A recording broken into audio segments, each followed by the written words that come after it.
prodigieux est primordial. Euh, ce n'est pas un, ce n'est pas un supplément sur une pizza. L'imaginaire, ce n'est pas un supplément, c'est nécessaire et important. Mais nous sommes face à deux difficultés. La première, c'est ce que j'appelle un mythème, c'est-à-dire un thème répétitif, un thème devenu mythe, mythologie moderne, hein, mais un mythe quand même. Et ce thème-là, il s'inscrit pas mal dans les récits de rap, à savoir, je cite, maintenant tu es quelqu'un, maintenant tu as réussi, en gros, essaye de moins traîner à la cité. Donc plus tu réussis, moins il faut vivre dans ton environnement. Une autre citation, trop de problèmes, trop de milliers sur le dos, je peux même pas tous les énumérer. À la tête, ça veut dire au quartier, c'est le désert. Les gars, il fallait qu'on se barre tôt, pour qu'on se barre tous depuis le départ. Je suis grave pour. Bon, c'est un peu bizarre comme forme, mais le texte il est ainsi. Et c'est pas fini. La rue, c'est cruel, petit frère. Ce n'est pas les cartoons. Donc on a un enfer en fait. On a un enfer qui est thématisé par des rappeurs, mais qui est vécu dans cet inconscient collectif quartier plus généralement. C'est juste que le rap permet de mettre des mots sur cet invisible. Et donc, ce mythème-là conduit à un désenchantement du monde, un monde désenchanté. Autre citation, il n'y a plus d'espoir, c'est tout pour le Banks. Le Banks, ça veut dire le quartier. Il n'y a plus d'espoir, la cité, ça finit toujours mal, c'est infernal, soit tu finis enfermé, soit le pilon t'a touché. Donc, dans ce contexte-là, comment imaginer des futurs et dans ce contexte-là, ce n'est pas étonnant qu'un futur possible de banlieue n'a pas émergé, hein, parce que les conditions au niveau de l'imaginaire et du récit n'étaient pas présentes. Donc, ça a été quand même un long travail de réflexion pour mettre à jour ces difficultés-là. Donc, toute société, civilisation a besoin d'un mythe inspirant, d'une vision du monde engageante pour accompagner ses plus hauts faits. La banlieue, elle dispose d'une dystopie inaltérable, un récit dans lequel tout est sombre dans le plus mauvais des mondes, un monde au goût d'enterrement, amputé de son histoire, un peu semblable au roman 1984, mais pour tous les jours de l'année. En vérité, l'association des deux termes, banlieue et dystopie, est un pléonasme. Ça veut dire qu'en vérité, non, je n'ai pas besoin de dire banlieue et dystopie. La banlieue, c'est en soi une dystopie. Elle représente, dans nos imaginaires francophones, même mondial, par exemple, si vous remarquez bien dans la science-fiction, dans certains films de science-fiction, lorsque l'auteur veut mettre une différence entre une civilisation avancée ou par exemple il veut montrer la destruction écologique, il va faire ça, il va mettre ça dans un quartier en fait. Ça. Il y aura l'opposition entre le quartier et l'Élyséeum, le paradis transhumaniste. Donc à la suite de ça, moi j'ai créé l'Hypercube, mais aussi pour une autre raison, parce que en fait, les services publics et différents organismes ont le monopole technique du futur en tant qu'organisation organisée, c'est-à-dire que les politiques publiques ont intégré la démarche prospective depuis longtemps en fait. Et un quartier, forcément, on le pense sur 30 ans, 50 ans. Donc, sauf que cet outil de prospective, si on veut utiliser un mot technique, il était principalement, euh, il appartenait aux auteurs des politiques publiques. Quoi? Excusez-moi, j'ai entendu quelque chose, non? Oui, on a entendu quelque chose, mais vous pouvez continuer parce que ça va être une interférence. Ok, ça marche. Donc, du coup, Merci. l'idée de créer l'hypercube, c'était aussi de rendre de rendre cette compétence de la prospective ou de la fiction euh, disponible à tout le monde. Et d'ailleurs, parfois, quand je parle de la banlieue du Turfu à des proches, à des amis, à des ateliers, les gens sont étonnés qu'on leur demande de penser le futur de leur quartier. Parfois, certains me disent, mais comment tu as fait pour penser à la banlieue du Turfu? C'est étonnant. Enfin, Pardon, Macan. Est-ce qu'on doit voir quelque chose? Parce que pour le moment, on n'a qu'une constellation. ouais, ça va venir, ça va venir. Ah, d'accord. Merci. Ça va venir. Donc, c'est ce qui m'a conduit à créer l'hypercube. Voilà. Donc, ensuite,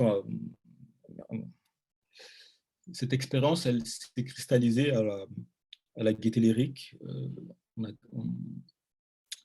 Mais avant, je vais expliquer qu'est-ce que le turfu. Parce qu'on pourrait me dire, d'ailleurs, quand j'ai donné une conférence au conseil départemental l'année dernière, on m'a demandé, mais pourquoi tu dis turfu, pourquoi tu dis pas futur? Euh, c'est parce qu'il y a une raison. Principalement parce qu'un futur prend toujours racine dans une culture. Mais il y a d'autres raisons. Donc, je suis dans le turfu, je suis dans le vaisseau mère, dit Booba. Et le turfu n'est pas qu'un simple jeu de langage, à savoir le verlan de futur. Le turfu est un terme popularisé par le rappeur Booba à la sortie de son album Futur en 2012, terme qui s'est propagé dans la culture quartier et qui va finir par s'intégrer dans différentes couches de la société française, voire Festival du Turfu, le Dictionnaire du Turfu, podcast Turfu de Ouzbek Erika. Et donc le terme Turfu n'est plus une exclusivité du quartier, il est entré dans le vocabulaire de nombreux jeunes Français, dans le monde de la musique, de la technologie, de la culture et de l'innovation, ce qui le rend d'autant plus intéressant. C'est cette double dimension sociale qui prend racine à la fois dans le quartier et qui relie un ensemble hétéroclite de cultures issues de différentes couches de la société qui m'a donné envie d'investiguer le turfu. Donc le turfu, il avait du sens autant pour moi en tant que designer, parce que j'ai apprécié le travail de l'artiste Booba, mais il avait aussi une signification pour ma muse, c'est-à-dire le quartier. Et Booba, qu'est-ce qu'il veut dire qu'est-ce qu'il veut dire? Qu'est-ce qu'entend Booba, le rappeur, quand il parle de turfu? Et à quoi ressemble le turfu dans ses clips? Donc le turfu signifie, dans le langage ego trip, je suis en avance artistiquement sur les autres. Je suis dans le turfu, je suis en avance artistiquement sur toi. Et souvent, dans ces clips, ça prend le couleur de néon, un violet mystérieux, des paysages sauvages et désertiques, la présence de la souffrance et de la vitesse. Il y a même un clin d'œil à la voiture futuriste K2000, pour ceux qui sont nés, pour ceux qui ont connu K2000, ou qui s'en souviennent. Donc le turfu de Booba est un monde solitaire, faisant hommage à la solitude du vainqueur, méditatif, habillé sobrement, dans les paysages qui peuvent rappeler l'atterrissage d'un vaisseau sur une autre planète. Le turfu de Booba ressemble à celui du film Blade Runner, teinté de rouge, en version plus optimiste et plus dépouillée. Dans le quotidien, dans le langage de tous les jours, le turfu a un autre usage, mais assez proche du premier. Il peut définir un individu qui a de belles baskets. Si je dis que tes baskets sont dans le turfu, c'est-à-dire que tu as de belles baskets, elles sont jolies. Si je dis, ça veut dire quelqu'un qui a des compétences supérieures. Par exemple, Mbappé est dans le turfu, le footballeur Mbappé est dans le turfu, c'est-à-dire qu'il est trop fort.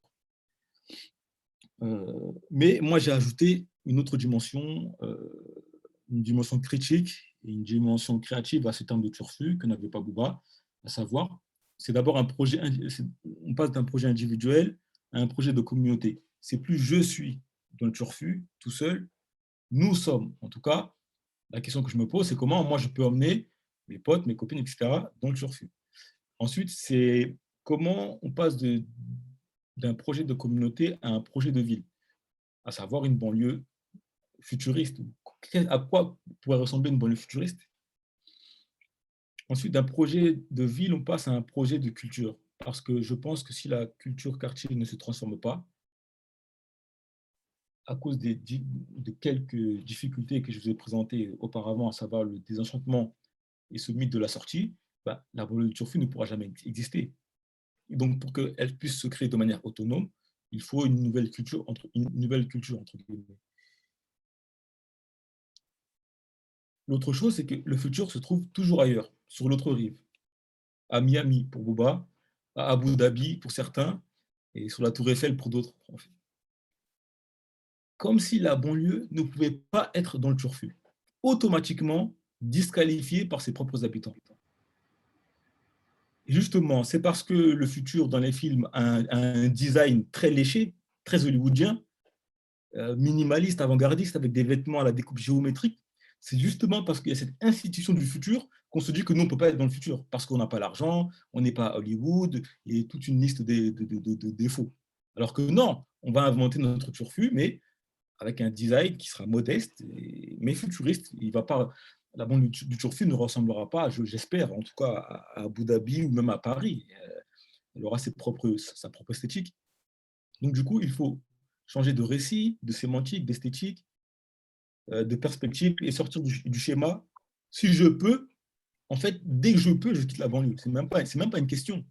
C'est valorisé par la société. Quand tu peux, tu quittes le quartier.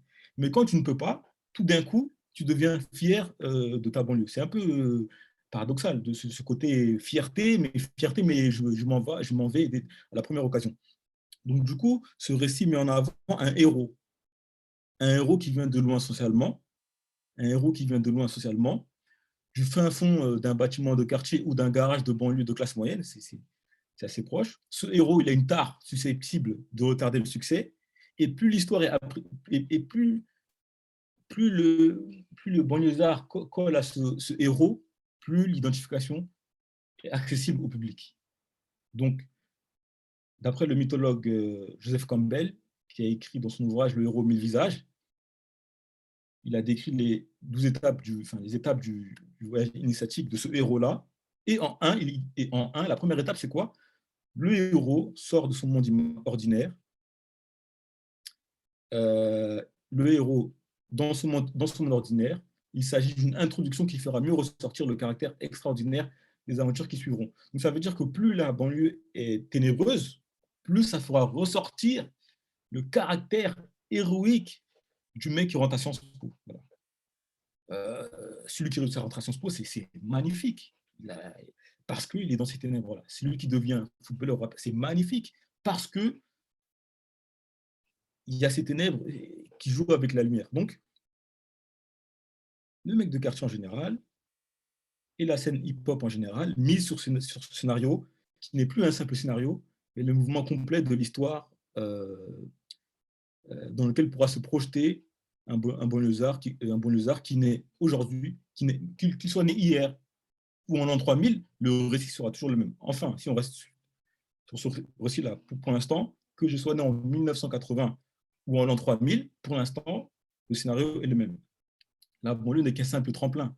Donc son chaos, son insalubrité, sa violence, sa noirceur met en lumière le grand homme qui a résisté aux tentations de son milieu parce qu'il n'a pas été avalé, par son environnement, parce qu'il brille par son comportement original.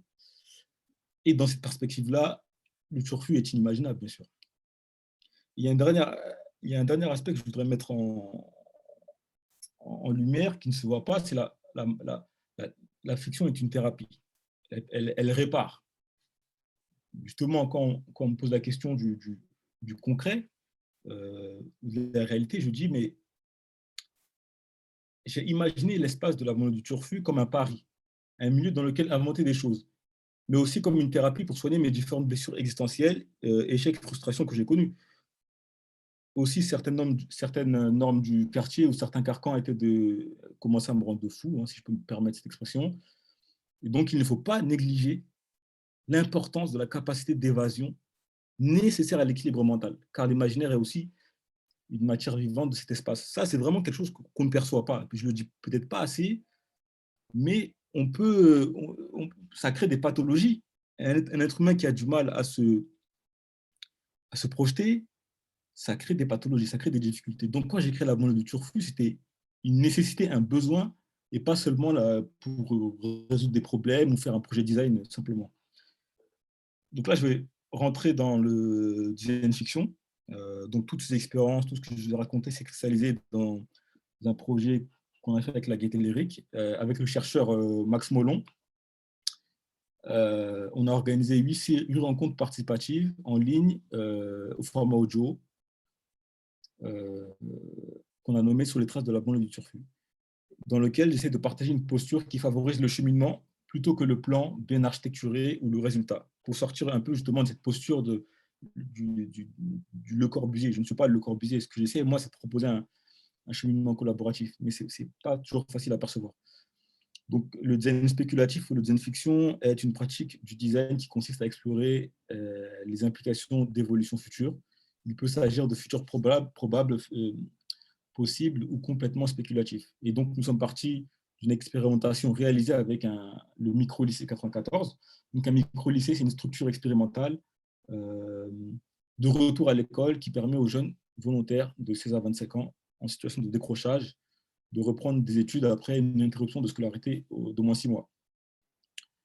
Donc, on a créé des fictions avec ces étudiants-là à partir de ce qu'on appelle le what if, des hypothèses. Par exemple, et si tout était un euro, ça, ce sont des vraies fictions ce sont les vraies hypothèses que les étudiants ont générées. Par exemple, et si tout était un euro, et si le sentiment de morosité n'existait pas, et si tu pouvais convoquer un fétiche pour résoudre tes conflits. Les fétiches, c'est cette espèce de bonhomme de bois que vous voyez dans le film Kirikou, si vous l'avez vu. C'est cette espèce de bonhomme de bois qu'on retrouve parfois en Afrique. Et, voilà. Et si être riche, c'était la sobriété, l'harmonie avec la nature. Donc, à partir de ça, on a fait créer des fictions. À partir des fictions, on a créé des objets diégétiques. Et puis, on devait les prototyper, mais avec le Covid, on n'a pas eu le temps. Donc, riche de ces enseignements, de ces expérimentations, de mon propre vécu, mais aussi de celui de Max, sachant que moi, je travaillais sur la banlieue du Turfu 3 ans, ça fait 4 ans en tout, mais quand j'ai rencontré Max, ça faisait 3 ans. Donc, l'objectif de ces rencontres en ligne, c'était de bousculer un peu l'imaginaire que l'on a des banlieues de leur futur, quitter les lieux communs pour un autre espace qui ne se situe pas encore sur une carte. Voilà, la banlieue du Turfu n'est pas encore identifiable, mais elle va le devenir progressivement. Donc, on a créé un carnet de bord collectif. Ça, par exemple, c'est un incubateur de plantes. Donc, l'étudiant a imaginé que dans le futur, une monnaie, ça peut être vendre une plante ou du poivre qu'il aurait cultivé dans un espèce d'incubateur portatif.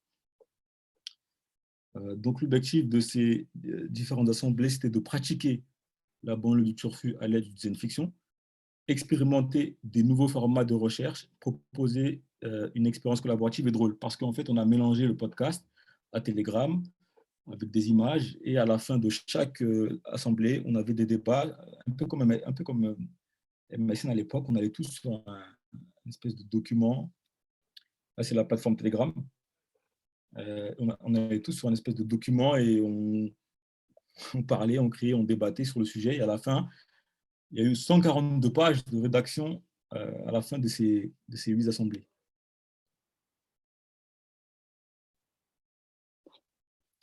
Alors, pour conclure,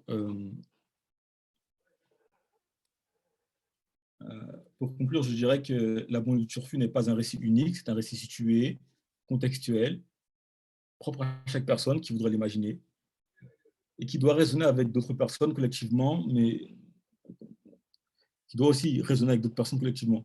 Alors, plutôt que de donner une réponse sur ce qu'est la banlieue du Turfu, ma proposition serait plutôt d'ouvrir un chantier.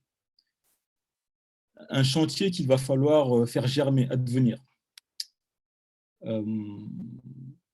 Et il y a une citation d'un penseur qui s'appelle Felwine Sarr, qui a écrit Afrotopia, qui m'inspire beaucoup, dans lequel il explique: les individus ont les ressources et les capacités de produire cela à condition, il parle de l'utopie, d'entamer le chantier, car la première des actions est la pensée. La pensée est une action fondamentale et fondatrice, et nous n'agirons pas sans penser, et nous ne penserons pas sans agir. Mais cette horizon-là me semblait fermée par ceux qui disent le désenchantement et le désespoir. Parce que là, avec tout ce que je raconte, on se dit, oui, la banlieue du Ruf, c'est évident. Ah, c'était pas du tout évident. Je vous assure que la première fois que j'ai pensé à ça, tout seul dans ma chambre, c'était pas évident. J'ai passé 3 années assez solitaires et j'ai dû élaborer une pensée. Et donc, mais quand je le raconte comme ça a l'air évident, et donc on se dit, mais oui, mais c'est pas concret. Mais le concret vient justement du temps que j'ai pris dans la solitude, sans argent, sans aide, sans support, pour penser cet espace. Pour moi, il était... Mais si j'avais commencé à dire, d'ailleurs c'est le cas, hein, quand j'ai commencé à parler de ma volonté de partager le design dans les quartiers populaires ou la philosophie ou les imaginaires, parfois on me disait, mais non, le design c'est compliqué, dans le quartier il faut des produits simples, voilà, il faut des trucs simples, des kebabs, des chichas. On m'a dit ça, on m'a réellement dit ça. D'autres m'ont dit les imaginaires, c'est pour les bourgeois. Donc, c'est des pensées qui sont véhiculées par mon entourage, ma propre culture. Hein. Donc, c'était un gros défi. Et donc, il était important pour moi de réhabiliter l'utopie qui n'est pas un rêve doux ou quelque chose qui ne se réalisera pas. C'est quelque chose qui n'est pas encore là, mais que nous pouvons faire advenir dans la matérialité de l'histoire et de la dialectique de l'histoire. Mais il faut être patient. Donc, ce sentier, pour finir, c'est un espace physique où on peut se rencontrer pour créer ensemble la banlieue du Turfu. Ça peut être un espace virtuel. Ça peut être dans une chicha, dans un restaurant. J'imagine plein de formats pour collaborer avec différentes populations. C'est un espace surtout de bienveillance, surtout ça, qui évite les monorécits normatifs. Donc le Turfu, il est pluriel, mais il est pluriel. Je n'ai pas la prétention de dire ce que doit être la banlieue du Turfu, et surtout pas la prétention de dire, écoutez, j'ai créé la banlieue du Turfu, maintenant suivez le modèle. C'est pas du tout mon état d'esprit, ni celui d'un designer, je pense. Mais l'important aussi, c'est que la banlieue du Turfu, c'est pas fait pour régler les problèmes urgents. Ça n'a rien à voir. Ça n'a pas. Moi, je résiste à toutes ces injonctions, à dire oui, mais il y a du chômage, oui, mais il y a du décrochage, oui. Donc du coup, il y a déjà plein de gens qui sont très compétents pour ce genre de questions. Donc la banlieue du Turfu n'a pas pour objectif de résoudre ces problèmes-là, mais de penser l'impossible et d'aller le plus loin possible. Donc c'est une production culturelle et scientifique, un récit, une ouverture et un projet de société. Un espace ouvert à chacun pour soi-même et pour le collectif. Et là, pour finir, je dirais que moi, je continue à expérimenter d'autres formes de design. J'ai commencé par le design thinking. L'année dernière, j'ai expérimenté le design fiction, mais je ne suis pas que sur le design fiction. Là, avec mon collègue et ami Hugo, on est en train d'expérimenter des ateliers autour du jeu vidéo. Et il y a mon projet de thèse qui est en train de se faire progressivement. Et la publication de mon ouvrage en février 2021. Merci de m'avoir écouté. Merci beaucoup, Makan. C'était vraiment un plaisir de t'entendre sur cette question. Je ne sais pas si Frédéric voulait dire un mot, parce que je crois qu'elle nous a pris en cours de route. Moi, je veux bien en tous les cas. Bonjour Macan, ça me fait trop plaisir de t'entendre maintenant. Ça fait 2 ans là qu'on ne s'est pas trop vraiment croisés. Oui. Donc, c'est un vrai plaisir d'entendre où est-ce que tu en es en ce moment et toutes les actions que tu as menées et toute la maturité autour de la banlieue du Turfu. Donc, j'ai hâte de lire ton ouvrage. J'apprends que le projet de thèse est en cours aussi. Et donc, vraiment très honorée que tu aies accepté de prendre cet espace-temps avec nous et de le partager. C'est encore plus important en ce moment d'échanger sur tous ces sujets-là parce qu'on a besoin de stimulation, d'inspiration et de surtout éviter, comme tu as dit, je te recite, je me permets d'éviter les monorécits normatifs. Donc, je pense que ça, je vais l'encadrer en grand parce que franchement, on est vraiment très intéressé. Enfin, je pense qu'on est vraiment là-dedans aujourd'hui et qu'on a vraiment besoin d'outils, de compréhension pour relater effectivement et réhabiliter cette utopie et comprendre que c'est des enjeux qui nous emmènent et nous permettent de mieux vivre en fait aussi et nous intégrer dans un vivre mieux où on veut être ensemble. Donc ça, c'est vraiment passionnant. Je suis désolée, j'ai un peu loupé le début de ton arrivée. Et donc, tu nous as un peu dit, c'est quoi les prochaines étapes, en fait. J'allais poser cette question-là. Mais du coup, je vais te poser une question de tout le travail que tu as fait avec ces 8 assemblées, tous les gens que tu as impliqués, que tu as engagés dans cette production. Comment tu as vu la transformation chez eux et qu'est-ce qu'ils en ont gardé maintenant? Qu'est-ce que tu peux faire comme constat aujourd'hui, si tu peux en faire? C'est vrai que les 8 séminaires ont accueilli à peu près 200 personnes. Waouh, ouais. À la fin des 8 séminaires, on avait 140 pages de production, de discussion et de débat. On n'a pas eu le temps de formaliser toute cette matière-là, mais je pense que la transformation principale, c'est de se rendre compte que c'est possible. Ça a l'air simple, dit comme ça, mais c'est enfin possible. C'est un tout petit espace qui a été ouvert. Comme je le disais, pour certains, ça ne paraît pas assez, mais pour moi, ça paraît déjà incroyable. Donc là, on peut se dire, dans quelques années, dans un territoire soit expérimenté des nouvelles manières de vivre ensemble. Mm, mm. Je pense, je pense que les auditeurs ont surtout été frappés par la manière de traiter la thématique banlieue de cette manière-là, en fait. Mm, mm. Justement, la thématique banlieue, elles sont traitées souvent de manière linéaire, triste, pas drôle, crise sociale. Et moi, j'avais vraiment à cœur, parce que j'aime l'humour, j'aime la magie, de proposer une autre approche. Et c'est ça qui a le plus étonné, je pense, les auditeurs. Cette approche un peu rigolote, mais sérieuse à la fois et décalée. Mm. Et qui marche. Je crois, oui. Je crois. Quoi, ouais. Mais c'est vrai que c'est bien ça, permettre de basculer dans le domaine du possible. Et une fois qu'on a gagné ça, qu'on a gagné cette étincelle, et c'est là où je vais me permettre de faire un pont avec le design. C'est aussi l'enjeu, c'est de se dire « Ah, mais oui, c'est possible !» Et hop, dès qu'on a ça, on accroche, quoi. Et ça, c'est vraiment formidable. Voilà, en tous les cas, allez-y, posez des questions à Donc, Macan. effectivement, il y a Anna Luce, parce que donc on a déjà préparé un petit peu cette séance avec, c'est ce qu'on disait tout à l'heure, avec Anna Luce et Léo Dumont. Et D'accord. puis ensuite, il y aura Maëva Nagbo et Mathieu Emeout, qui lui, je crois qu'il est sorti de son train. Donc, il est présent, il est arrivé, Françoise. Voilà, il est là, Mathieu. Oui, très bien, merci. Donc, je laisse la parole à Anna Luce. Bonjour Macan, bonjour tout le monde.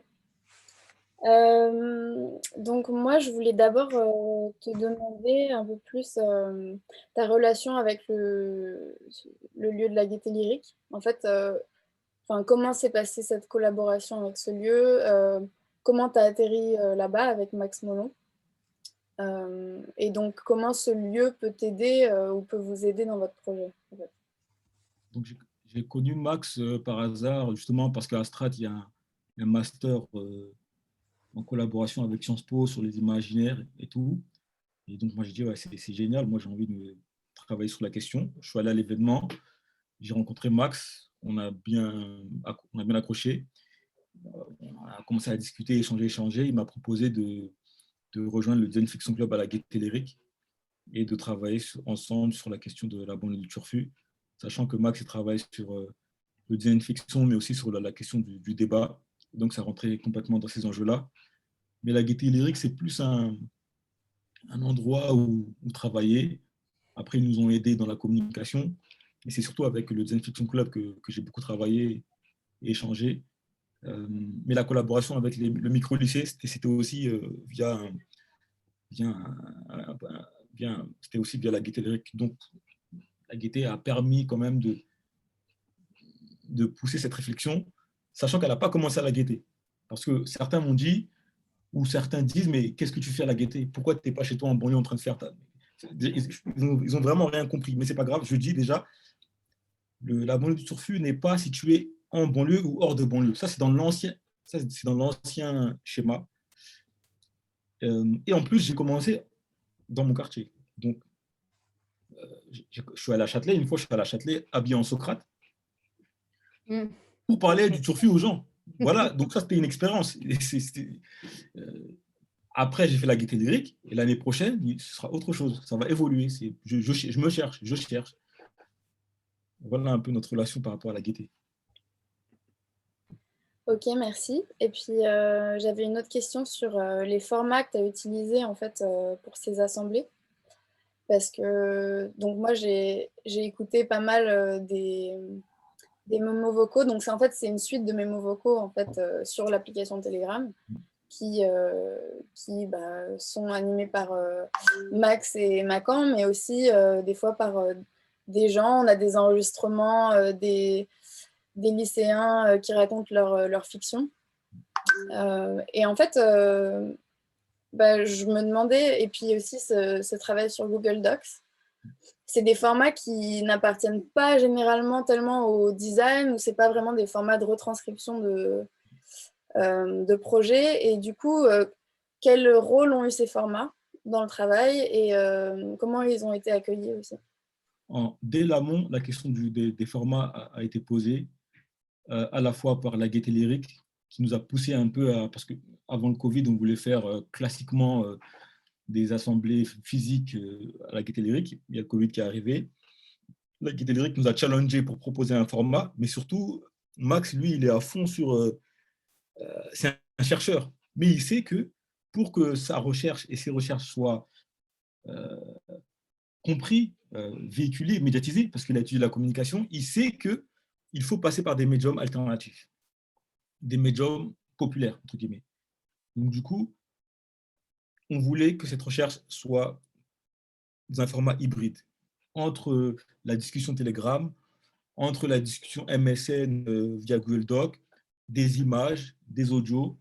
Et je pense que c'est ce qui a le plus plu aux auditeurs. Mais ça a été un gros travail, un gros challenge réalisé avec Max et Walid sur cette question des formats. Comment rendre une recherche accessible via des canaux un peu originaux, surtout quand on traite la question des quartiers populaires. Si par exemple je fais une thèse demain et qu'elle est cachée au fond de la bibliothèque de mon université, ça ne sert à rien. Donc là aussi, je suis challengé pour mixer des formats de culture populaire, mais aussi de respecter certains canaux de la recherche. Et ce n'est pas évident. Merci. Et puis, la dernière question pour moi, ce sera comment les lycéens avec qui tu as travaillé, parce que j'ai l'impression que tu as plutôt travaillé avec des jeunes, comment eux, ils ont accueilli ce travail? Enfin, est-ce que tu peux parler un petit peu plus de cette étape du micro-lycée? Donc, franchement, je ne vous cache pas, ça a été challengeant. Ça a été challengeant parce que déjà, il y a le rapport à l'écriture, que je n'avais pas bien imaginé des fictions par l'écriture. Tout le monde n'est pas très à l'aise avec ça. Donc, du coup, on a dû vraiment pousser de ce côté-là. Il y avait aussi le challenge. Donc, j'étais dans le contexte d'un micro-lycée. Donc, du coup, il y avait des difficultés pour faire venir les étudiants régulièrement. Mais ça, ce n'est pas lié à nos travaux. C'est-à-dire que les étudiants, ils ont un peu du mal à venir régulièrement en cours parce qu'ils ont des problèmes, ils ont des difficultés. Donc, chaque cours était un challenge pour pouvoir les mobiliser, pour pouvoir les intéresser et pouvoir aller au bout. Et d'ailleurs, on n'est pas vraiment allé jusqu'au bout parce que normalement, les étudiants auraient dû être présents dans ces assemblées-là. Mais dès que le Covid il est arrivé, on a eu des difficultés à les mobiliser. Donc ça a été un peu une difficulté, mais finalement, on a réussi quand même.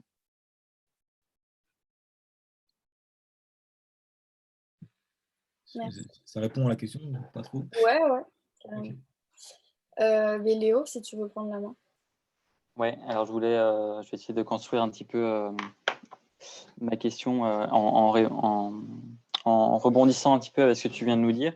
Et en fait, quelque chose que je me demande un petit peu par rapport à ce que tu as pu nous dire sur la Gaieté Lyrique et aussi par rapport au format que vous avez pensé avec Max Molon, qui est en fait, finalement, au tout début de ta présentation, tu nous as parlé d'une cible dans laquelle maintenant tu essayes d'éviter d'utiliser parfois le mot design parce que tu as l'impression que ça vient décaler un peu le regard vers quelque chose dont tu n'as pas envie. Et en fait, je me demande, dans ces 200 personnes impliquées sur vos discussions, sur vos assemblées, finalement, est-ce que tu sais, est-ce que tu as eu un visu sur qui étaient ces 200 personnes-là? Est-ce que justement, en fait, quelle est ta cible? Qui a été en lien dans ces réflexions-là? Et est-ce que c'est des personnes des banlieues? Est-ce que c'est d'autres designers, mais qui ont profité de ton regard à toi? Enfin, voilà, j'aimerais bien que tu nous en parles un petit peu. C'est une bonne question. Donc, je disais sur le design et le mot design et le mot imaginaire, c'est-à-dire que le mot design, il était complexe quand on n'est pas du milieu du design à comprendre. Donc, pour ceux qui ne connaissent pas du tout le design, c'est le graphisme, les vêtements. Donc, du coup, quand j'expliquais le mot design, je voulais dire approche collaborative, mais tous les jours, on ne comprenait pas. Donc, du coup, j'ai dit, je vais changer d'approche, utiliser un autre mot. Et c'est pareil pour les imaginaires. Quand je dis imaginaire, dans la tête du Kidam, l'imaginaire s'oppose au réel, et Et donc, du coup, c'est pour s'amuser ou pas concret. Alors, pas du tout. Pas du tout. C'est pour ça que j'ai switché sur science-fiction et culture pop. Mais l'année prochaine, je vais sûrement encore changer.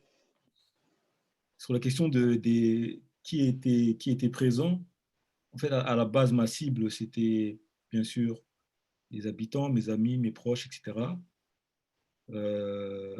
Et je ne vous cache pas que ceux qui ont participé les 200 personnes, je ne suis pas sûr, je n'ai pas fliqué, mais je pense qu'il n'y avait pas beaucoup de gens de quartier. Il y avait plus des, comme tu dis, des designers qui étaient venus profiter de mon regard décalé ou de notre travail avec Max.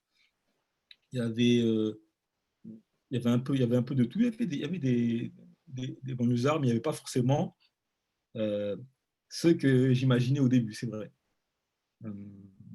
Mais finalement, c'est un peu ce que je vis au quotidien, c'est-à-dire que finalement, moi-même, je suis à la marge. Je ne représente pas, le quartier, je ne représente pas totalement sa culture. Au contraire, je suis même en porte-à-feu. Donc, du coup, ça ne m'étonne pas, au final, parce que je n'ai pas une approche politique comme certains le voudraient. Je n'ai pas une approche coupée en deux comme certains le voudraient. Donc, du coup, on ne sait pas trop qui je suis. Et donc, du coup, ceux qui sont venus, ce sont des gens très ouverts, dans le milieu du design, des artistes, et pas forcément la personne que j'imaginais au début. D'accord. Et bah, du coup, qu'est-ce que tu en as retiré de ça? Est-ce que tu as vu des différences sur, je ne sais pas, sur l'impact que tu voulais donner initial? Est-ce que ça a juste décalé ton regard vers autre chose ou si finalement ça rejoint ce que tu voulais faire? Dans tous les cas, l'hypercube a toujours été quelque chose de mobile. Donc, ce qui s'est fait à la Gaîté Lyrique, moi, j'aimerais bien le faire sur des territoires. Mais c'est ça aussi là, le paradoxe, c'est que moi, j'ai commencé à prêcher dans mon quartier. Je suis allé voir des chichas. Je leur ai dit, écoutez, je suis designer, je m'appelle Macan, j'aimerais faire ci, ça. C'est eux qui m'ont... Ils m'ont dit, oui, c'est bien, mais on n'a pas besoin de toi. Donc, du coup, je suis rejeté entre guillemets, par ceux que je prêche. Et si je suis écouté à Paris ou à la Gaîté Lyrique ou par d'autres personnes, c'est avec un grand plaisir. Je ne vais pas leur dire, mais non, je ne vous écoute pas, vous n'êtes pas ma cible. Alors que ma cible, j'ai envoyé des mails à des assos, que moi-même j'avais côtoyé. Au tout début, personne ne m'a calculé. Donc aujourd'hui, je ne me pose plus la question. Je fais ce que je veux, je m'en fous. Je fais ce que je peux surtout. Et s'il y a des bonnes arts, s'il y en a, c'est bien. S'il n'y en a pas, c'est pas grave. Mais je peux pas non plus. Je fais ce que je peux sur cette question-là.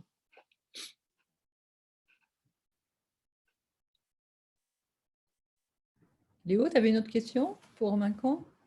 Ouais, mais j'ai un peu du mal à la formuler. Non, mais je crois que c'est un peu revenir à ce que tu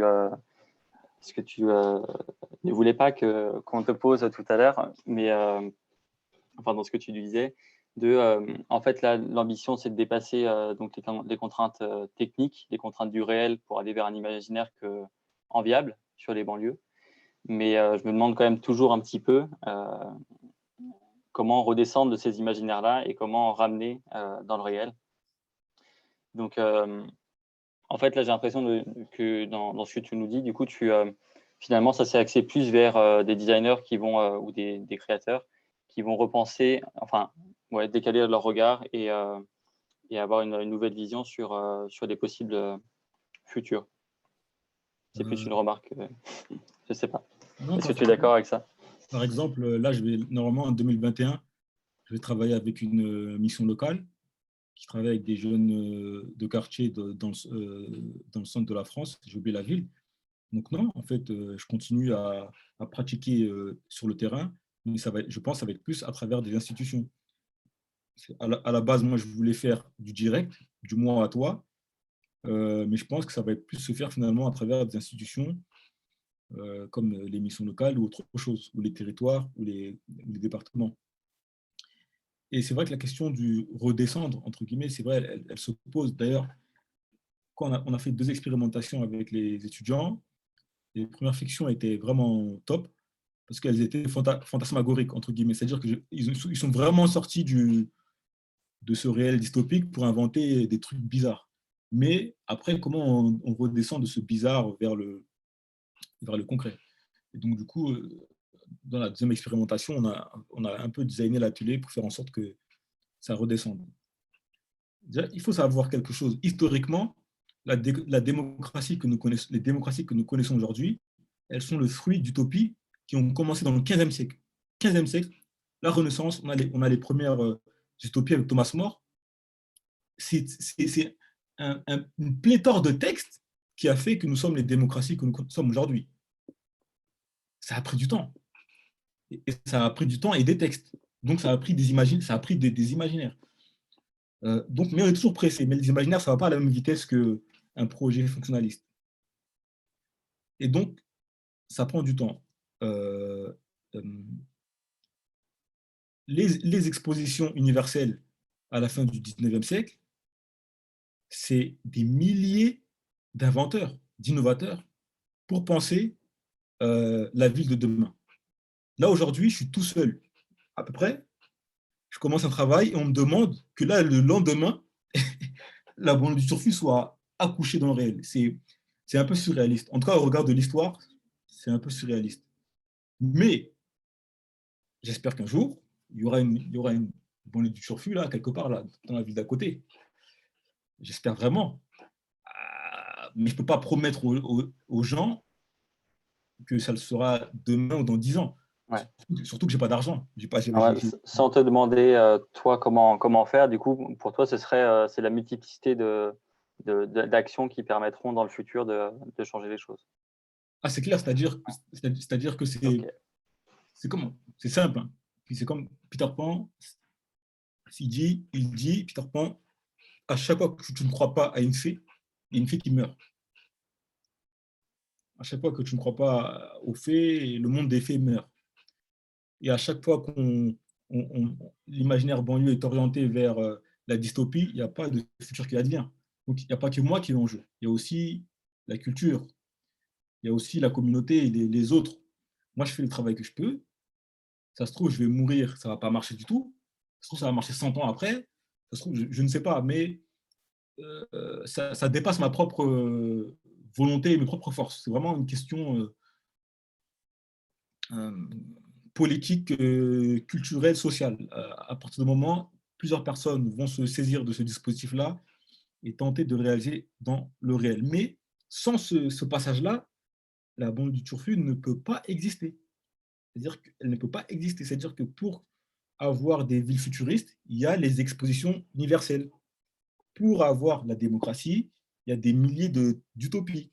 Donc pourquoi pour la banlieue du Turfu, ça ne sera pas différent? On va devoir passer par là.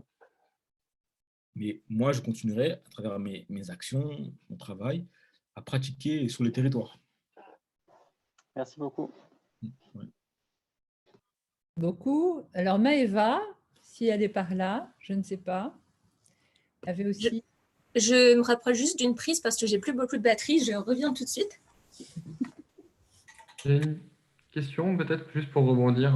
Voilà, Mathieu. Si Maëva t'es branchée, vas-y Maëva, pardon. Ouais. Déjà, merci beaucoup Macan pour cette présentation super intéressante. Moi, je ne connaissais pas du tout le projet, je n'ai pas eu le temps de regarder Telegram ou quoi que ce soit. Mais en tout cas, vraiment, ouais, je pense que tu poses une question essentielle et au fait, pas que au niveau des quartiers populaires. Je pense que globalement, aujourd'hui, en plus avec la crise du Covid, etc., on manque d'imaginaire utopique pour penser notre futur. Face aux problèmes aussi d'écologie qui sont systémiques, on manque de prise pour mettre de l'action et dépasser le constat anxiogène, au fait, et être capable de se projeter. Et du coup, enfin, vraiment, je comprends vraiment l'intérêt de ta démarche. Alors, ça, c'est plus une remarque avant les questions, mais ça me fait un peu sourire. Enfin, l'usage du mot banlieue, j'ai l'impression, tu me dis si je me trompe, que dans ton cas, tu parles plus de quartier populaire, mais je comprends pourquoi tu n'as pas forcément voulu utiliser ce terme qui peut être jugé stigmatisant. Mais en fait, parce qu'une banlieue, François, tu disais que moi, je viens de banlieue. En fait, la banlieue, ça peut être aussi les banlieues à la Desperate Housewives. Moi, c'est plus Marly-Gaumont, enfin, quelques petits pavillons et beaucoup de champs. Donc, il y a plein d'imaginaires au fait, différents par rapport aux banlieues qui ne sont pas forcément que des cités, etc., avec un imaginaire dystopique. Il y a aussi la banlieue. Alors, et pareil, il y a quand même un regard du centre des métropoles qui est assez, des fois, jugeant dans le sens négatif du terme, où la banlieue justement pavillonnaire, par exemple, c'est le chiant, le mauvais goût, etc. Il y a aussi d'autres clichés. Mais voilà, enfin, pour moi, la banlieue dont tu parlais, ce n'est pas forcément toutes les banlieues. Je me demandais, voilà, si tu as eu du... Enfin, si ce mot banlieue, il est apparu direct, si tu as tourné autour, voilà un peu pourquoi tu l'as choisi. Ça, c'est une première question. Et après, peut-être ma deuxième question, c'est plus au niveau des ateliers. Qu'est-ce que tu as convoqué pour stimuler les imaginaires? Parce que moi, je me suis rendu compte, j'aime bien aussi faire du participatif, et je me rends compte souvent que quand on dit aux gens « imaginez des choses », ils disent « ah non, c'est toi le designer, moi, je n'ai pas d'imagination, je ne suis pas créatif, etc. » Du coup, je me demandais comment tu avais fait pour débloquer justement l'imagination des gens. Voilà, je suis désolée, j'ai peut-être un peu bombardé. Non, en fait, j'ai dit, j'entends par banlieue pas la pluralité architecturale, parce que cette question elle revient souvent. Il y a des banlieues riches, il y a des banlieues pauvres, il y a des banlieues rurales, il y a plein de types de banlieues. Ça, c'est au niveau technique. Mais quand on s'intéresse à la banlieue à travers les imaginaires, il y a une espèce d'uniformisation. Donc, en effet, elles sont plurielles au niveau de l'architecture, mais on partage une culture. Voilà. Ce mythe que j'ai discuté, tu pourras le retrouver dans mon quartier comme dans ton quartier à Marly-Gaumont, justement parce qu'il est éloigné du centre. Donc, finalement, ça concerne plusieurs types de périphéries, ce mythe. Donc, on est bien dans la question des imaginaires. Donc, oui, bien sûr, ils sont pluriels en termes d'architecture. Et d'ailleurs, cette pluralité, elle n'est pas rendue dans les films. Si tu regardes les films, les réalisateurs même ne rendent pas cette pluralité. Donc, ça veut dire que oui, dans la réalité, c'est pluriel, mais dans les imaginaires, ça se cristallise, ça devient assez semblable. Et c'est ça que moi, je critique. Mais bien sûr, en soi, les imaginaires sont multiples, sont créoles, comme j'aime bien dire, mais ce n'est pas suffisant, en fait. C'est-à-dire qu'il faut les activer. Sinon, si tu ne les actives pas, ça ne se passe rien. Et quand j'ai commencé mon projet, j'ai réfléchi longtemps sur le terme banlieue. Au début, je voulais ni banlieue, ni quartier populaire, ni rien de tout ça, pour les raisons que tu as citées, ou parce que j'avais envie d'inventer mon propre espace. Mais, encore une fois, c'est un projet collectif. Il ne faut pas venir dire, oui, j'enlève le terme banlieue, on s'en fout. Non, il y a des gens qui y sont attachés. Donc, voilà, je devais le prendre en compte. Il y a des gens qui sont fiers de ce terme-là, qui sont fiers de s'associer à ça, donc je l'ai gardé. Donc, j'ai dit ce que je vais faire, pour des raisons pédagogiques, je ne vais pas enlever le terme banlieue. En plus, il y a un professeur de design à Strat qui m'a dit un truc très intéressant. Il m'a dit, Macan, si tu utilises trop de mots nouveaux à la suite, c'est comme si tu parlais une langue étrangère. Et quand il m'a dit ça, ça m'a fait tilt. Je dis, ouais, il a raison. Si je parle d'hypercube, de turfu, de je sais pas quoi, et j'enlève le peu que nous avons en commun, je détruis l'expérience. Donc, tu es obligé de garder le terme banlieue, mais on va dire de lui associer de l'inconnu. Voilà. Tu prends un concept connu, tu colles un concept inconnu, un peu bizarre, tu refais l'hypercube, et après tu mélanges, et après tu... Voilà. C'est comme ça que j'ai essayé de résoudre cette question épineuse du terme banlieue, qui signifie l'espace qui est au banc, etc. Bref, voilà. C'était pour des raisons pédagogiques. Et je pense que ça a plutôt bien marché, parce que quand je dis banlieue de turfu, après tout le monde sait de quoi je parle, un minimum. On sait quand même, voilà. on sait où on se trouve, dans quel espace. Après, tu peux ramener, tu peux ramener les participants à autre chose. Mais au début, il faut quand même rester un peu... Voilà. C'est l'expérience qui m'a appris. Et ton constat sur les ateliers participatifs, c'est la même chose. Ma sœur, elle a écouté, même pas, elle a écouté, je crois, elle a écouté le premier épisode.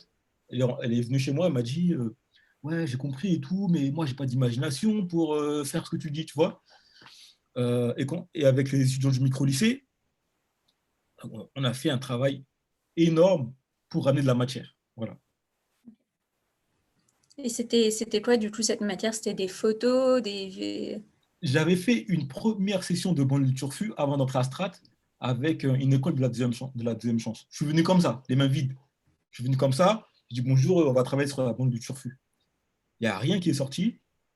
Et ce qui est sorti, c'est que la banlieue de Turfu, c'est un appartement plus grand.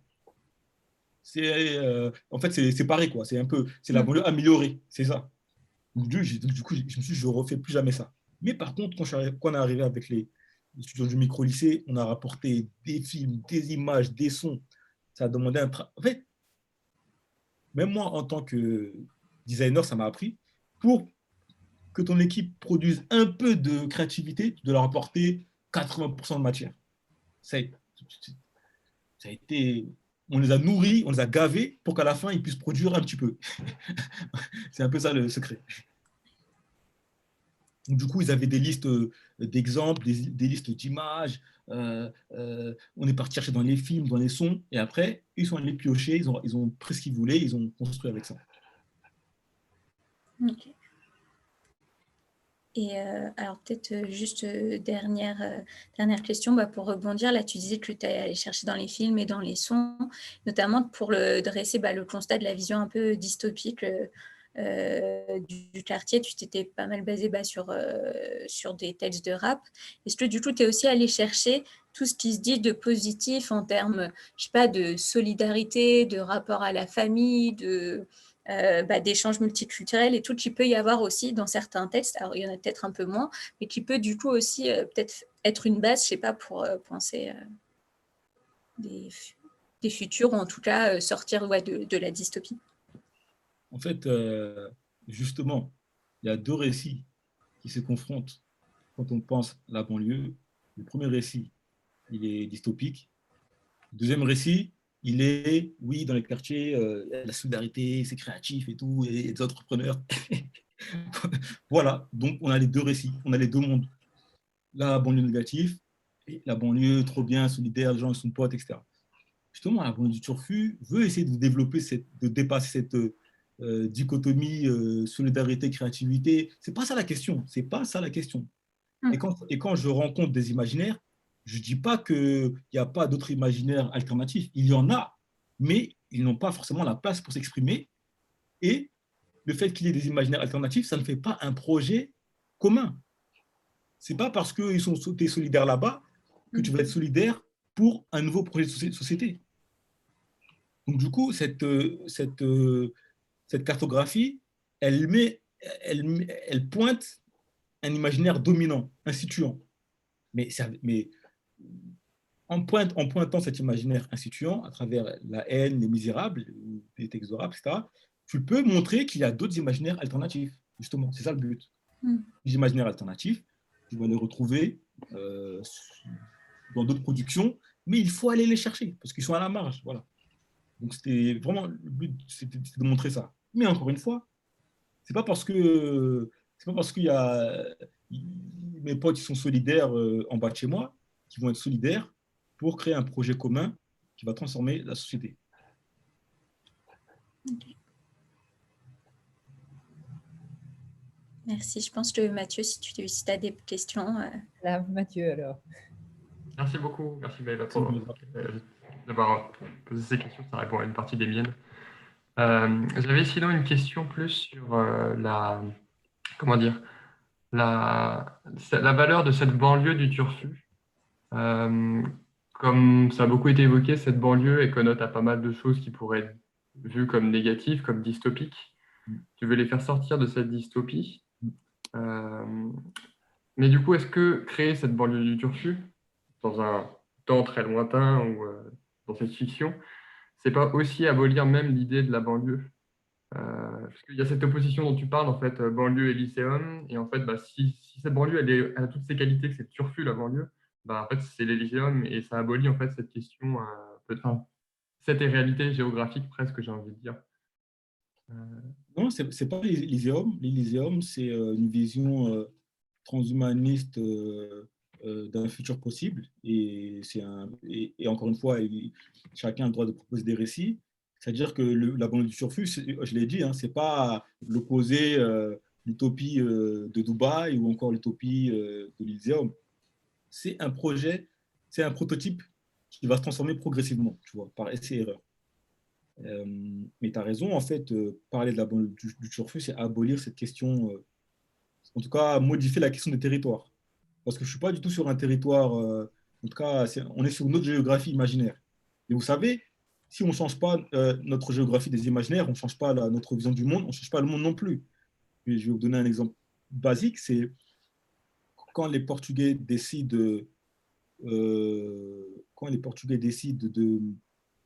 de contourner, de contourner l'Afrique, à l'époque, on pense que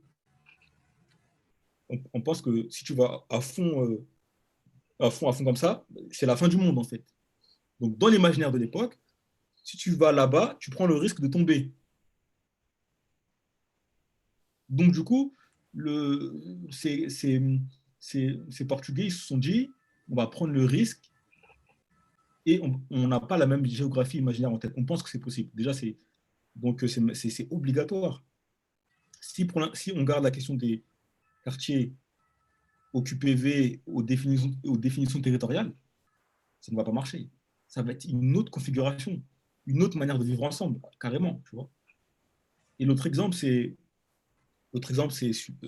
Copernic. Copernic ou Galilée. Si on ne passe pas d'une vision géocentrique à une vision héliocentrique, savoir la Terre comme le centre du monde, du Soleil comme le centre du monde, même si c'est plus vrai, ben là c'est pareil. Si on ne change pas de géographie, de rapport à l'espace-temps, il n'y a pas de renouveau. Et ça, c'est comment dire, c'est un passage presque obligatoire. Maintenant, en effet, tout le monde ne prendra pas le risque. C'est vrai, tout le monde ne prendra pas le risque de remettre en cause toutes ces définitions et cette manière de voir l'environnement. Et ça, c'est un choix personnel. Une question par rapport peut-être aux difficultés que tu as pu avoir sur le terrain. Tu parlais quand tu allais au chicha et qu'on te disait que bah, ils n'avaient pas besoin de toi. Est-ce que tu arrives quand même parfois avec certaines personnes, alors faire croire ou comprendre, je veux dire, que quand ils participent à ces projets que tu leur offres, qu'en fait tu leur donnes la possibilité d'avoir une forme de pouvoir, la pouvoir d'écrire le lendemain. Et quels sont est-ce que tu as des moments, des histoires à raconter sur ce basculement en fait parce que ça arrive souvent dans les projets participatifs que les gens participent parce qu'il y a un designer et puis ils veulent rendre service, ils veulent bien faire. Mais à quel moment en fait est-ce que ça s'opère cette transformation vers en fait je comprends que je le fais pour moi-même, qui suis dans cette banlieue Ah, c'est une très bonne question et dans les imaginaires du futur de Ariel Kirou, je crois, il y a Alain Damasio qui pose cette question lui, il est à fond dans l'écologie, tout ça, il se bat contre les GAFA, etc. C'est une autre question. Il se pose la question du basculement de la fiction à la pratique. Mais ça, c'est une ancienne question. Comment on passe chez Marx, comment on passe je sais pas moi, du texte à la révolution? Ça, c'est pareil, c'est une question difficile. Et moi, j'ai été un peu déçu. C'est un peu comme tu le dis, en fait, on participe aux ateliers, on m'écoute, tout ça. Et moi, je m'attendais, par exemple, après la Gaîté Lyrique, à ce que des gens s'emparent du sujet, ou en tout cas des gens de quartier s'emparent du sujet et se rendent compte de ce pouvoir extraordinaire, mais ce n'est pas le cas. Je ne vais pas mentir, ce n'est pas, c'est pas le cas. On participe et tout, c'est cool. J'avais oublié, mais je travaille aussi avec des étudiants de Vitry. c'est cool, mais quand je rentre chez moi, après, je rencontre toujours des étudiants très passionnés qui veulent poursuivre l'expérimentation, qui me disent ouais, c'est trop bien, qui se rendent compte de ce pouvoir-là, mais c'est 10 ou 20% à chaque fois. La plupart des autres rentrent à la maison et reprennent leur quotidien.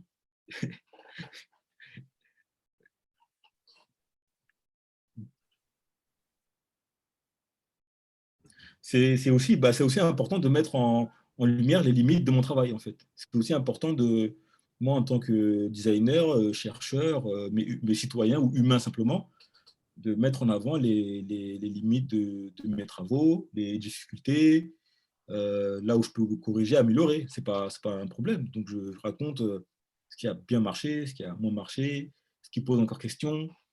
Et c'est un work in progress. Et par rapport justement à ce que tu vas faire dans la suite, tu parlais d'approcher des missions locales. Comment est-ce que tu comptes travailler avec eux? Est-ce que tu veux continuer de produire comme ça des imaginaires? Ou est-ce que, par exemple, tu as le besoin de doubler cette production que tu fais dans le cadre de ta recherche d'un résultat très fonctionnel, j'ai envie de dire? En fait, de travailler sur à la fois quelque chose qui rende vraiment un service aux missions locales, aux institutions avec lesquelles tu travailles, et en même temps, toi, de te nourrir, de créer ces imaginaires, d'écrire ces histoires qui serviront sur du plus long terme. Est-ce que tu as besoin d'en Déjà, arriver à là? la difficulté, c'est que pour l'instant, euh, cet imaginaire du turfu, il est produit par moi essentiellement. C'est moi qui a globalement cet imaginaire-là, même si j'essaie de le transmettre. Et donc, du coup, tant que je suis tout seul à produire cet imaginaire, ça va être compliqué. Moi, ce que je vais faire, c'est écrire un roman ou un film, parce que c'est un médium assez large.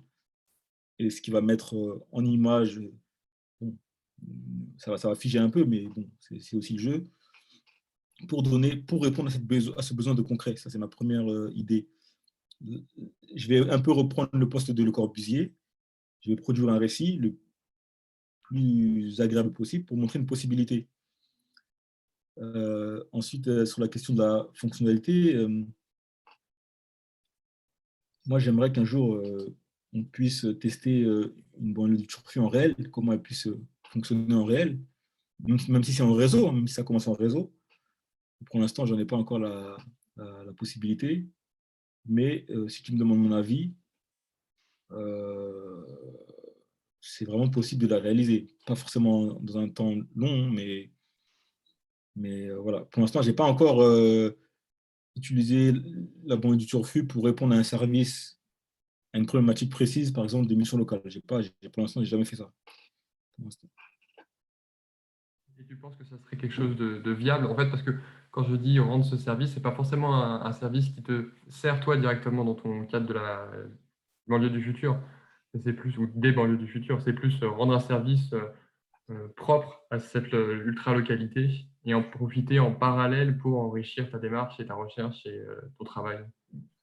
J'ai pas bien compris. Tu peux reposer, s'il te plaît? En gros, est-ce que en fait, ce service et cette production, cette formalisation qui ne serait pas en fait dans le cadre des banlieues du futur, dans le cadre de ton projet, mais qui serait pour en fait enrichir ou compléter le travail des missions locales. Ah oui. Par exemple très concret, tu fais un travail sur les banlieues du futur, en même temps que tu travailles sur de la sensibilisation à des maladies, à la consommation de drogue, etc. Parce que c'est le travail des missions locales. Ah oui. Ah oui. Oui, ça va se faire dans le cadre de ma thèse, parce que ma thèse ne sera pas sur la banlieue du turfu, mais je vais un peu reprendre les mêmes mécanismes. Je vais travailler sur un problème de territoire, en fait. Donc, du coup, à mi-temps, j'écrirai ma thèse, je serai employé par une institution pour répondre à ces problématiques-là, à travers la création d'ateliers, de la production d'artefacts, etc. Donc, c'est juste que pour l'instant, je n'ai pas trouvé le métier qui réponde à mes aspirations pour faire ça. Pour l'instant, j'ai pas envie de, mais la thèse m'offre cette possibilité d'être sur les deux moments. Et pour l'instant, ce n'est pas encore le cas, mais ça va arriver peut-être en 2021, je ne sais pas. Donc, du coup, là, je serai amené à travailler sur une problématique précise de territoire. D'accord, merci beaucoup. Merci pour tes questions. Merci beaucoup. Je crois qu'il y avait une question qui n'a pas été posée. C'était, je crois que c'était Anna Luce qui avait sur la question de pourquoi Hypercube. Anna Luce, je ne sais pas si tu es par là, mais Oui, pourquoi Hypercube? parce qu'en fait, enfin pour moi, c'est pas encore tout à fait clair. C'est peut-être pour ça que je me dis pourquoi pas la poser cette question. Pourquoi choisir l'hypercube? L'hypercube, c'est un cube en sciences, en mathématiques, c'est un cube au carré. Dans la science-fiction, c'est un cube qui contient des dimensions cachées. Et moi, je me suis dit, partons du constat que le quartier est clos et enfermé. Allez, acceptons votre présupposé. Voilà, on est enfermé au quartier. On est enfermé au quartier, mais on peut trouver des dimensions cachées. Voilà. Dans tous les cas, on peut changer dans tous les cas, si on le veut, si on a envie, on peut changer de perspective. Donc, si tu veux, on est enfermé, mais un peu comme dans Alice au Pays des Merveilles, il y a un trou quelque part. Et le turfu représente ce trou, où il y a des dimensions cachées qu'on peut explorer. Voilà, c'est ce que ça veut dire l'hypercube. Il y a plein d'espaces, de trous, d'occasions d'inventer plein de trucs. Il faut s'en saisir. Ce serait dommage de ne pas essayer. Très bien, mais merci pour ta réponse. Il y a Alors, des questions dans le chat aussi. Oui, Oui. tu l'as dit, Maëva? J'ai dit, il y a des questions dans le chat. Comment enrichir les références littéraires autour d'un projet utopique et ainsi sortir des références très convenues, voire fatiguées qu'on cite ici, c'est-à-dire Moore, Orwell, Morris avec News from Nowhere. Après, j'arrive pas à lire. Et donc affirmer une mise en texte littéraire du social. Référence Lyon-Caen. Tandis que l'étude littéraire est de moins en moins valorisée, y compris chez les designers. Point d'interrogation. Et ça émane de notre responsable de la pédagogie, de notre directeur de la pédagogie qui s'appelle Eric Hanspar. C'est une question auquel... Oui, je peux m'exprimer là-dessus si on veut. Enfin, la question pour moi, c'est vraiment ça. C'est Lyon-Caen, quand elle parle de ça, elle dit vraiment que le texte littéraire peut faire objet d'études en temps d'histoire ou autre chose parce que c'est valable en tant que mise en texte du social, même si c'est très figuratif et imaginé, etc. Donc, à partir de ce moment-là, comment est-ce qu'on nourrit ces références littéraires à l'aune du design? Parce que déjà, l'étude littéraire est très éloignée du design et de manière plus globale, très dénigrée par la culture actuelle parce qu'elle n'est pas pragmatique, pas productive, dans une économie très marchande, etc. Et d'ailleurs, moi, donc pour donner la référence, moi je suis historien du 19e siècle de formation initiale. Et je travaille énormément avec des artefacts culturels et ça déjà je trouve ça très riche en matière de comprendre le design parce qu'il y en a beaucoup d'auteurs qui en parlent. Or, tandis que ça n'est pas estimé comme une pratique de design, ce que je comprends très bien parce que c'est académique, c'est pas forcément très, très compris ou mis en exergue. Donc, on a des références, elles sont très usées. Pour vrai dire, Moore et Orwell, ils sortent à toutes les sauces. Donc, comment est-ce qu'on fait en sorte qu'on pourrait regarder l'objet littéraire différemment dans la construction de nos designs d'utopie? Moi, je trouve ça c'est assez critique quand on regarde des sujets que vous décrivez autour de ce que vous faites avec Max, etc. Et puis, accessoirement, ravi de faire votre connaissance. Oui. C'est une très bonne question à laquelle j'ai réfléchi, qui fait un peu le lien avec ce que Maëva m'a demandé.